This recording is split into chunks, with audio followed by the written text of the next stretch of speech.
Como que o Jake Paul arruinou a sua carreira no boxe? Porque ele acabou de sair de uma das maiores lutas da carreira dele, enfrentando nada menos do que Mike Tyson, que foi uma luta gigantesca, e eu tinha feito a previsão que não ia ter um resultado positivo. Ou ele ia bater num senhor de idade, ou ele ia apanhar de um senhor de idade. E se você parar pra avaliar um pouquinho, o resultado acontecido foi o melhor imaginado. Foi uma luta que durou todos os rounds, não teve nocaute, teve muito respeito entre os adversários, mas é claro, foi uma luta ali com um ritmo mais leve, onde parecia que o Jake tirou um pouco a mão. Mas a grande pergunta que fica agora é, o que vem depois? Hoje a gente vai falar sobre os possíveis próximos adversários do Jake Paul e analisar o que faz sentido, porque é uma pura loucura as realidades que a gente vai colocar aqui. Então, vamos lá. Primeira coisa que eu queria falar pra vocês, uma das coisas mais absurdas que a gente poderia ter seria Jake Paul versus Daniel Dubois, que é um cara que amassou o Anthony Joshua, como vocês sabem, tá com o cinturão de campeão mundial dos pesos pesados e chamou o Jake Paul pra lutar. É claro que a gente tem uma questão aí de mídia.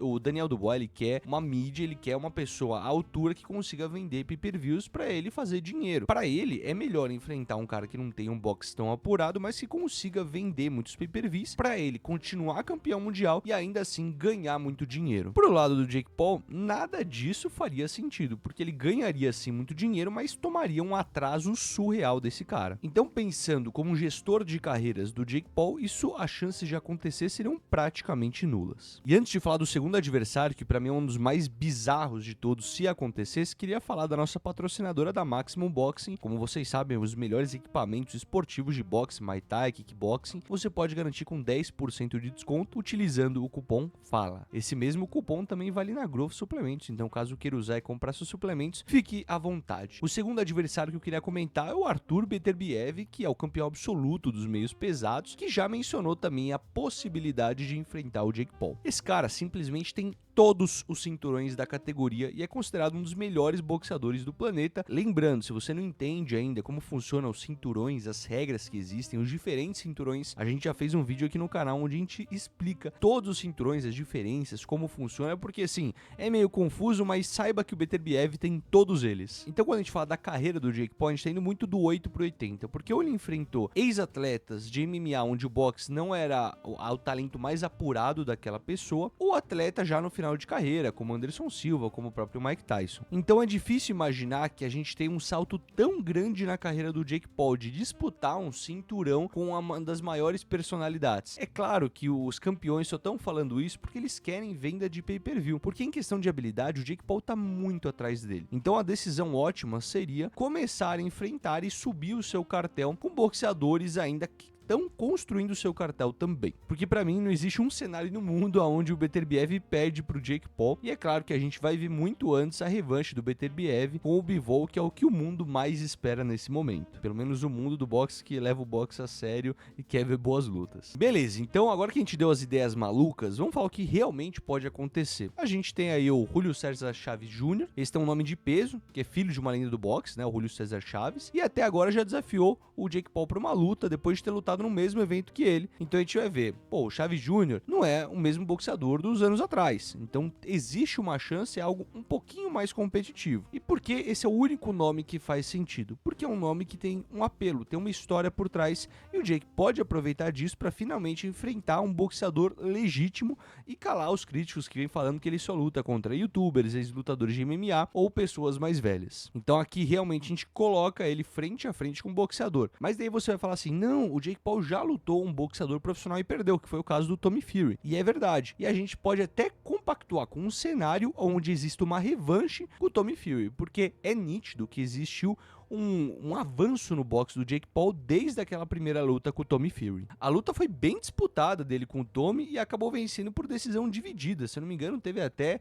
uma queda do Tommy Fury que o Jake Paul conseguiu dar uma queda nele. E eu confesso que assim, se você parar pra analisar, não é uma derrota humilhante que acaba com a carreira do Jake Paul, porque elevou sim o hype, colocou ele no cartel ali com um boxeador muito superior a ele de uma família tradicional no boxe. E uma coisa que eu fico imaginando do Jake Paul é, ele quer provar às pessoas o contrário. Ele quer se provar um boxeador sério e quer fazer parte da comunidade do boxe e que faça sentir um ídolo. Porque até hoje, as pessoas que gostam do Jake Paul é 8 ou 80. Ou a pessoa gosta do que ele tá fazendo por esporte, de chamar a atenção por esporte, ou essa pessoa odeia o Jake Paul porque ele tá levando o boxe pra um rumo nada tradicional. E o que eu imagino que o Jake tá tentando fazer é juntar os dois públicos, tentar transformar ele numa unanimidade do boxe que pode salvar o esporte. E eu falo isso porque o Jake Paul conseguiu colocar 60 milhões de pessoas assistindo um evento de boxe. Pra você ter ideia, a segunda luta mais assistida de boxe tem por volta ali dos 2 milhões de espectadores simultâneos. É uma diferença muito grande, até porque foi um evento gratuito e não foi um evento pago por pay-per-view. E é claro, se o boxe fosse gratuito na TV ou no streaming aberto, ia dar muito mais visualização. E a gente tem que parar pra pensar, pô, as pessoas assinam Netflix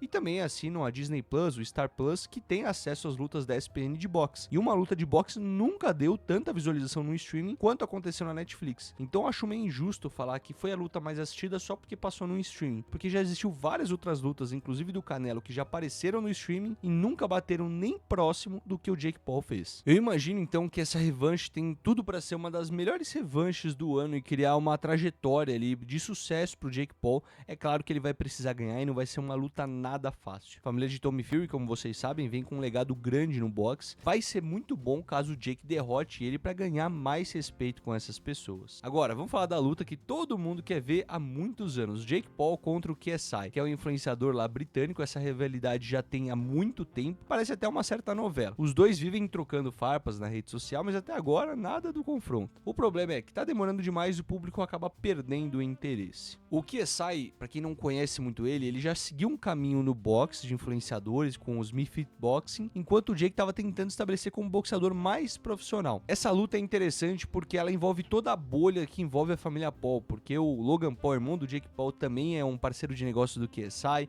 existe sim uma rivalidade interna e as pessoas querem ver essa luta acontecendo. Eu imagino que seja uma luta muito hypada, mas que não seja a única luta do Jake Paul no ano. Que ele faça uma luta contra o KSI, que é um boxeador, imagino que inferior hoje ao Jake Paul, mas o Jake Paul ainda nesse mesmo ano teria que fazer uma luta com um boxeador mais legítimo para não ficar com falta de respeito na comunidade do boxe novamente, só enfrentando influenciadores. E eu acho essa ideia, pensando estrategicamente pro Jake Paul, uma ideia um pouco ruim, porque seria uma das melhores lutas e maiores lutas de influenciadores do mundo, talvez a maior. A história já estaria pronta. O problema é, ele ficaria taxado mais uma vez como um boxeador para influenciadores. E será que é isso que ele quer no momento? Será que ele tá priorizando ganhar mais dinheiro do que ele já ganhou para fazer uma luta dessa e perder um pouco da credibilidade com a comunidade do boxe, credibilidade que ele vem conquistando com o tempo? Eu não sei se ele faria isso. No final das contas, o Jake Paul já conseguiu o que parecia ser impossível. Ele saiu do YouTube em um universo de entretenimento, conquistou o mundo do boxe, que é um dos esportes mais tradicionais e difíceis de conquistar respeito, e só isso já tem um efeito enorme. Agora vem a parte mais desafiadora, que é manter o hype e construir um legado no boxe. Não basta só lutar com nomes conhecidos ou fazer eventos grandiosos,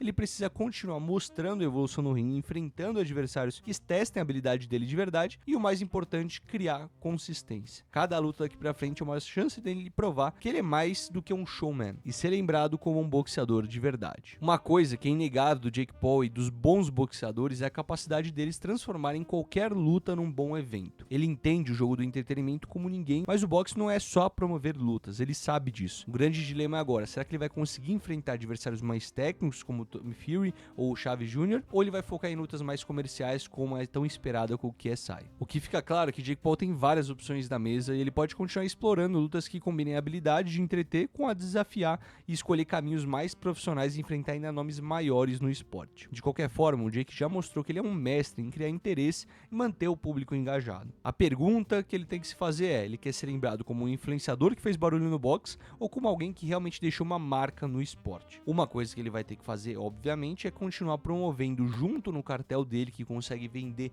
muitos acessos, lutas de bons boxeadores, porque isso sim constrói muito respeito com a comunidade do boxe. E você, qual que você acha que vai ser o caminho do Jake Paul na história do boxe? Deixa aqui nos comentários, eu vou deixar aqui para você assistir explicação de todos os cinturões existentes no boxe, para você entender um pouco melhor desse esporte. Espero que tenha gostado desse vídeo, um forte abraço e até mais.